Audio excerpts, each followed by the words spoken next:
En el cartel paranormal de la Mega. Sí, acercándonos ya casi a la medianoche. Y bueno, ¿Jesucristo resucitó? ¿Sí o no?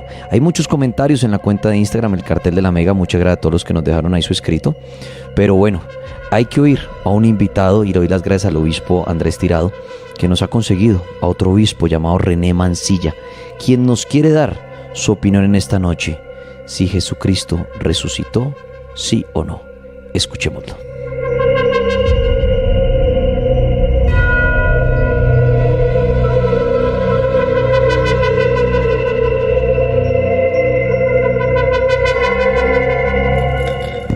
Un saludo cordial para todos los escuchas de la Mega Colombia.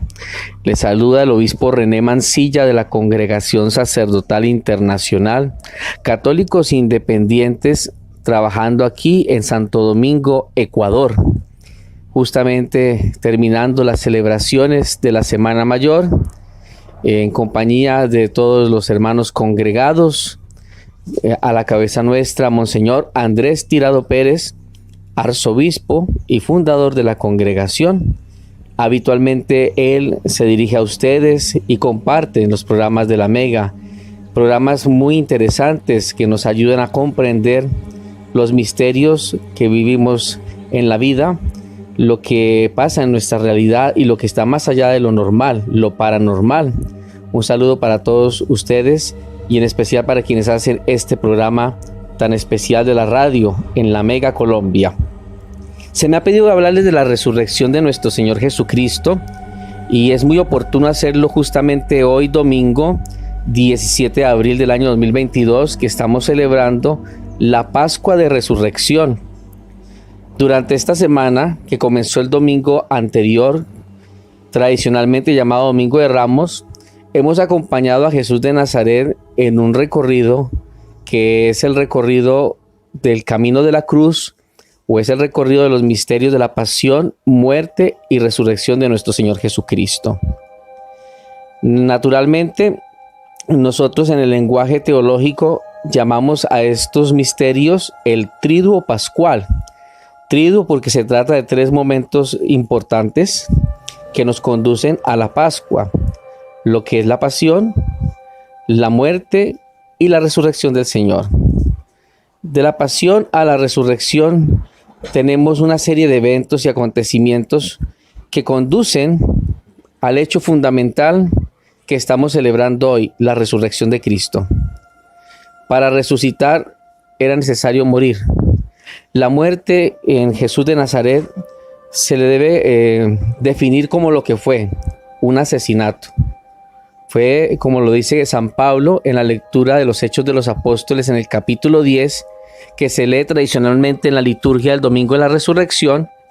Cuando él se dirige a la comunidad, les dice que está narrando los acontecimientos que pasaron desde que todo empezó en Galilea hasta el momento en que Jesús fue entregado a la muerte. Y así dice San Pablo, se le entregó a la muerte, le dieron muerte, y esta muerte, como lo sabemos históricamente, fue una muerte en cruz. Y es importante precisar que la muerte de Cristo, si bien es cierto, ha sido ejecutada por las autoridades romanas, la decisión de llevarle a esta pena capital es tomada por las autoridades judías de la Palestina del siglo I. Esto es importante precisarlo porque en la muerte de Jesús hay hechos que son realmente históricos y otros que son interpretación teológica de lo histórico. La historia de Jesús de Nazaret no la niega a nadie hoy por hoy.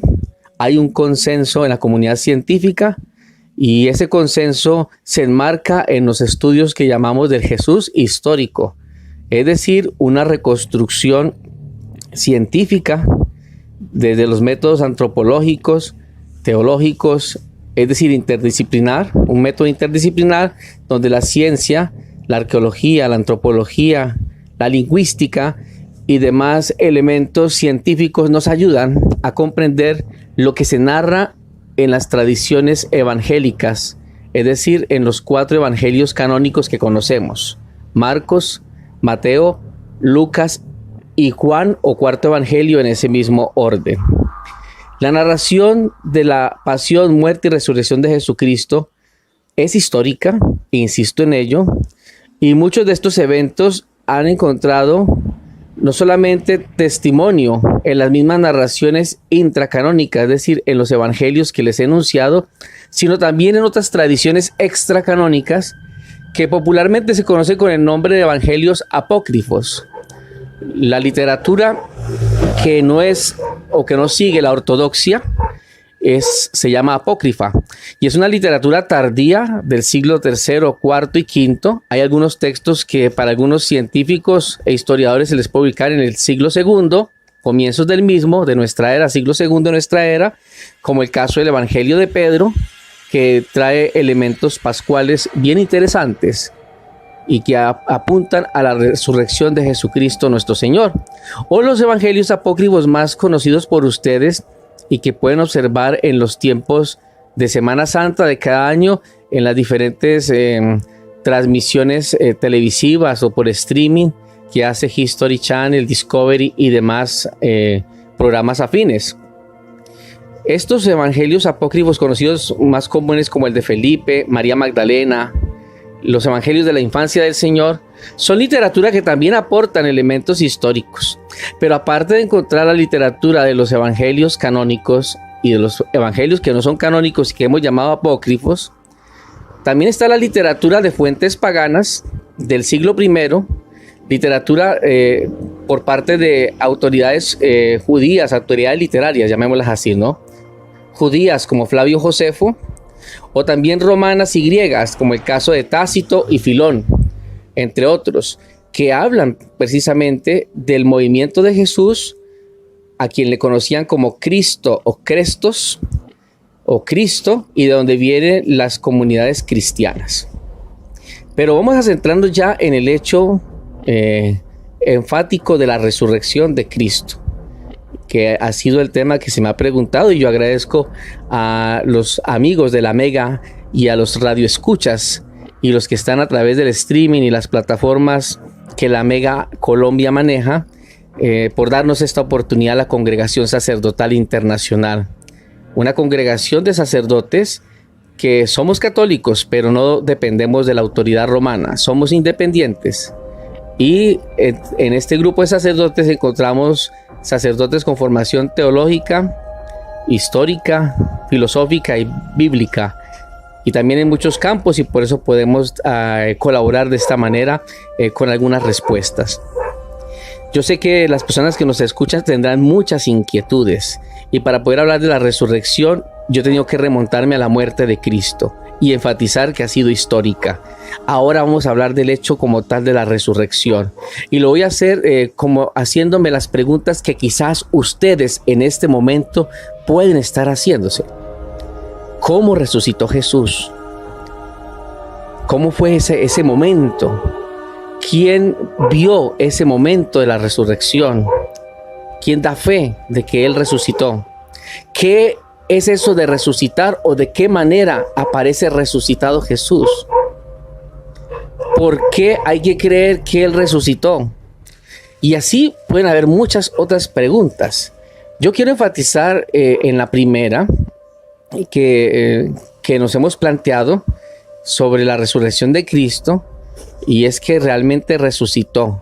El cómo de su resurrección no lo sabemos. Vamos a dar una respuesta inmediata. ¿Cómo resucitó Jesús? No lo sabemos. Nadie pudo estar en la tumba en el momento exacto en que Jesús vuelve a la vida, retoma la existencia. ¿Por qué? Porque precisamente hay unos preceptos en la ley judía que impedían que las personas fueran al cementerio en el día del sábado o sabbat. Recordemos que Cristo muere el viernes llamamos santo, que en realidad es el viernes de Nisá en el calendario judío, en la víspera de la celebración de la Pascua, y en ese viernes Jesucristo, Jesús de Nazaret, pues debe ser bajado de la cruz antes de que comience el sabbat, que comienza tipo 6 de la tarde del viernes y culmina la madrugada del primer día de la semana, que para nosotros los cristianos es el domingo, para nuestros hermanos judíos del siglo I de la Palestina, le llaman el día primero de la semana.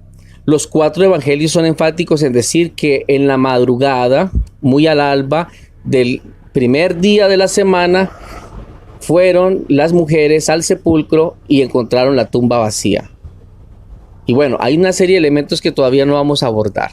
Pero volvamos al hecho entonces de que nadie vio cómo resucitó Jesús. Precisamente porque hay ese impedimento legal, religioso, muy teológico, pero también un elemento civil, porque recordemos que estos pueblos, su forma de gobernarse es teocrática. Sus gobiernos están establecidos precisamente por gobiernos religiosos y por lo tanto el Sanedrín en su autoridad tiene que manejar muy bien las cosas y ninguna persona se pasaba esta ley de guardar el sábado. Así que las mujeres piadosas esperaron a que llegara la madrugada del domingo, del día primero de la semana, para ir a ungir el cuerpo de Jesús. Hay una serie de contradicciones, si queremos usar un término para que les quede más fácil de comprender, pero que para nosotros los que estudiamos la Sagrada Escritura no son contradicciones, son maneras de narrar y dar un significado espiritual y teológico al hecho, que cuando leemos la Biblia decimos, pero ¿por qué? A ver, ¿por qué entierran un cuerpo y lo van a embalsamar después? ¿Cómo así que lo entierran en un sepulcro nuevo cuando en este lugar, ¿no? Dejaban a los crucificados varios días? Entonces hay una serie de preguntas que se harían a la primera pregunta, en la cual ¿cómo resucita Jesús? Pero nos sirven a nosotros para entender que sí hay un hecho histórico.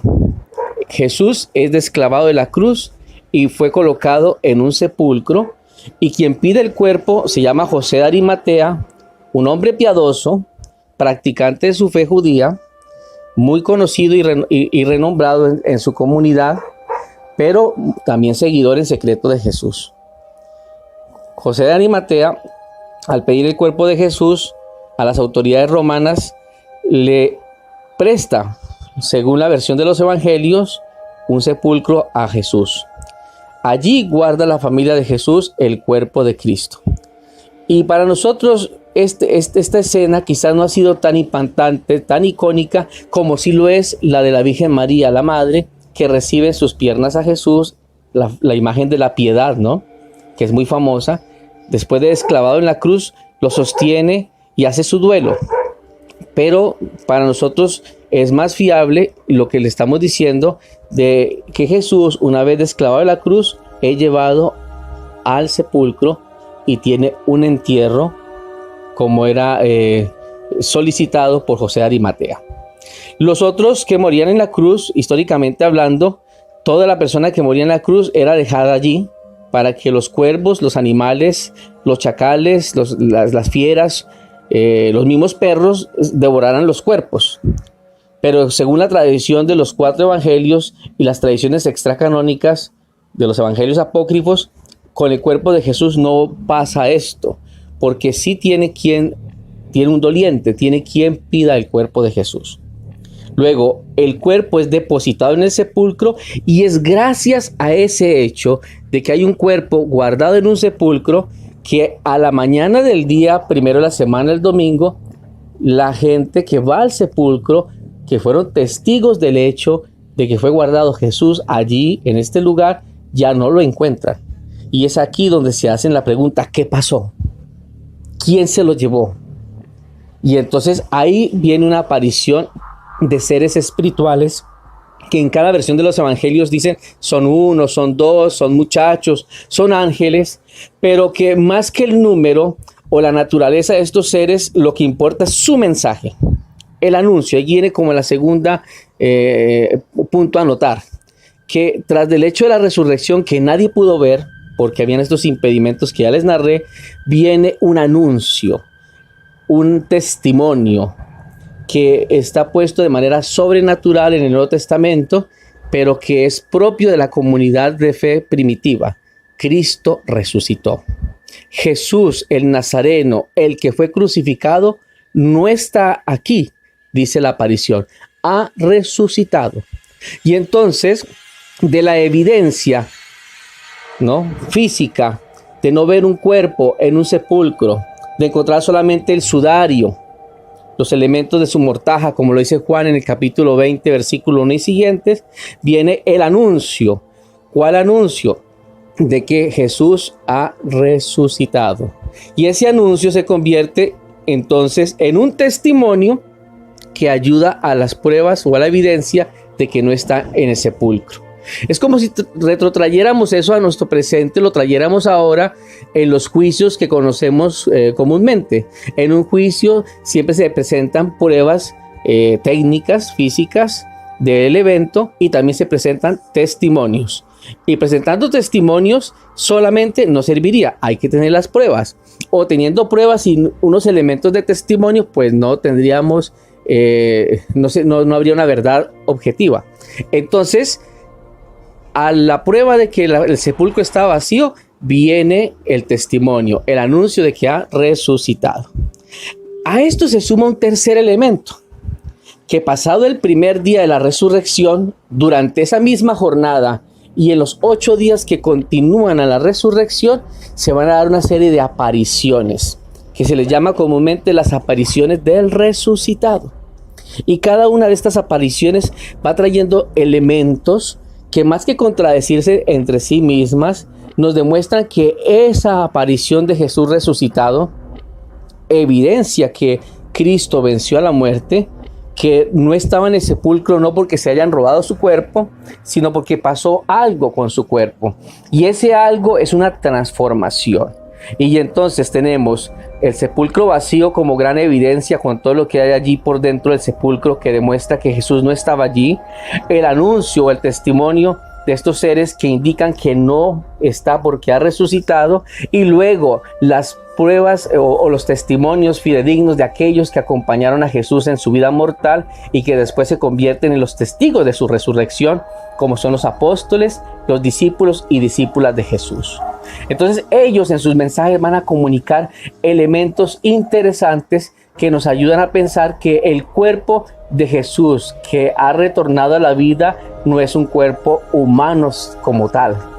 Tiene cosas de ese cuerpo humano. Los evangelios van a decir que come, que bebe, pide de beber, pide de comer, pero atraviesa paredes, aparece en recintos cerrados, desaparece de la misma manera que aparece, porta en su cuerpo las heridas de la crucifixión, en sus manos o en sus brazos los huecos de los clavos, en sus pies de igual manera, en su costado el lugar donde la lanza lo atravesó. Pero no le reconocían de manera inmediata, le reconocían por su forma de hablar o por unos gestos, como los discípulos que van camino de Emaús en el capítulo 24 del Evangelio de Lucas, le reconocen a la hora de partir el pan. Entonces, en ciertos gestos, en sus miradas, en formas de decir las cosas y en recordarle las escrituras o en sus explicaciones, evidencian que ese ser que está frente a ellos es Jesús, pero en una condición diferente. Entonces, vamos a tratar de resumir el tema de la resurrección de lo que hemos aquí explicado, y me perdonan que lo haga así de una forma tan rápida y como dijera muy generalizada, porque esto tiene mucho de qué cortar, tiene mucha tela que cortar. Ojalá en alguna ocasión pueda volver a la mega con ustedes y más bien responderles las preguntas y ya con los libros en las manos, ¿no? Pues con los elementos y los análisis científicos. Pero vamos a hacer una recapitulación. Primero, para que hablemos de la resurrección tenemos que hablar del asesinato de Jesús, de la pasión y muerte que sufrió Jesús de Nazaret, que son históricos esos hechos. Todo lo que le aconteció a Jesús desde el momento en que hace su última cena con sus discípulos, lo prenden las autoridades judías del templo, lo llevan a ese juicio romano, a ese juicio ante Herodes y al juicio del Sanedrín, lo condenan a muerte y lo crucifican. Son eventos que tienen fiabilidad histórica y que por algunos caminos y por algunas metodologías podemos dar fe de que eso es real. Y no solamente por las metodologías, sino también por las fuentes que les he indicado, canónicas, extracanónicas y fuentes paganas o escritos de la época de personas no religiosas. Segundo, que el hecho de la resurrección nadie lo pudo ver. no lo pudieron evidenciar por una serie de factores, y lo que la Biblia nos muestra es un bache, un vacío entre la tarde del viernes 5 o 6 de la tarde del viernes anterior a la Pascua, el día en que muere Jesús, al domingo o día primero de la semana en el alba o la madrugada. Entonces, en ese lapso se da el hecho de la resurrección, pero nadie da testimonio del mismo, y la Biblia no lo narra, no dice hizo esto o aquello, puse el pie derecho primero, bajó el pie segundo, no dice absolutamente nada de cómo resucita. Entonces nadie vio cómo resucitó Jesús. Segundo, entonces era lo segundo, ¿no? Que Jesús realmente resucitó, pero nadie vio el hecho. Tercero, que la tumba vacía, junto con el testimonio sobrenatural, llamémoslo así entre comillas, que da el Evangelio de que Cristo ha resucitado y por eso la tumba está vacía, más las apariciones que tiene Jesús resucitado a los discípulos, a las discípulas y a todos los apóstoles, el grupo de los 12, son la prueba de que Él vive, y vive de una forma diferente, en un cuerpo que la iglesia y la comunidad teológica le ha llamado cuerpo glorioso, un cuerpo que es espiritual, que mantiene elementos de corporalidad y corporeidad humana, pero que no necesariamente es un cuerpo físico, un cuerpo como el que nosotros tenemos. Es una realidad diferente. El cuerpo del resucitado es una realidad distinta al cuerpo humano como todos lo conocemos. Es un cuerpo que es inmortal, es un cuerpo que tiene la capacidad de ir de un lado para otro, aparecer y desaparecer, y al final de todo el ciclo de las apariciones, 40 días después, ese cuerpo sube al cielo, es decir, vuelve al lugar de donde vino antes de encarnarse, al posarse en la Virgen María y hacerse ese hombre que llamamos Jesús de Nazaret. Yo espero que esta explicación de la resurrección en esos al menos tres elementos, ¿no? El hecho histórico de su muerte, que nos tiene que servir de antesala para comprender la resurrección, el hecho histórico de la resurrección con todas las evidencias, los testimonios y demás, y el significado, que es la parte que me está haciendo falta, y me disculpan porque, como les digo, estoy aquí tratando de descifrarles un poco y contarles, ¿no?, a viva voz. Falta el significado, porque esto significó muchísimo. No vamos a hablar del significado para los cristianos durante los 2000 años, no. El significado inmediato de aquellos que tuvieron contacto con ese resucitado. Pues, ¿qué significó? Que les cambió la vida, la existencia. De ser una comunidad frustrada, derrotada porque le habían matado a su maestro, a su guía, al Rabuní, que es el maestro, pues al verle resucitado recobraron nuevamente el sentido del grupo. El grupo que seguía a Jesús se identificó con la figura del resucitado, y entonces ya tuvieron un objetivo primario, que era anunciar la resurrección. Hechos de los Apóstoles, capítulo 1, versículo 21 y 22.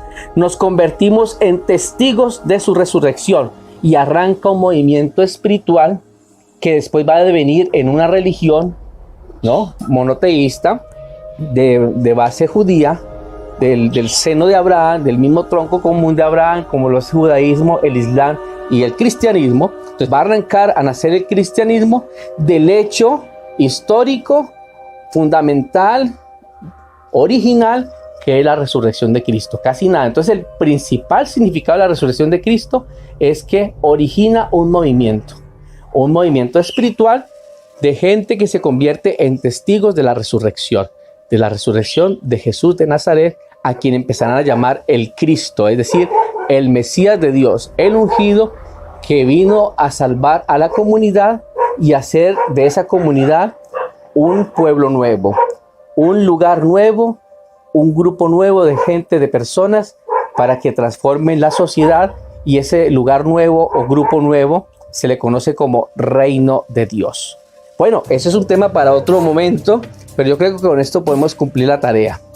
A los amigos de la Mega, a quienes siguen este programa tan maravilloso y esta emisora en sus plataformas, en streaming, en la radio, miles de bendiciones. Y de parte de la Congregación Sacerdotal Internacional, nuestra bendición en el nombre del Padre, del Hijo y del Espíritu Santo, y estamos aquí diciéndoles felices Pascuas de Resurrección. Dios les bendiga.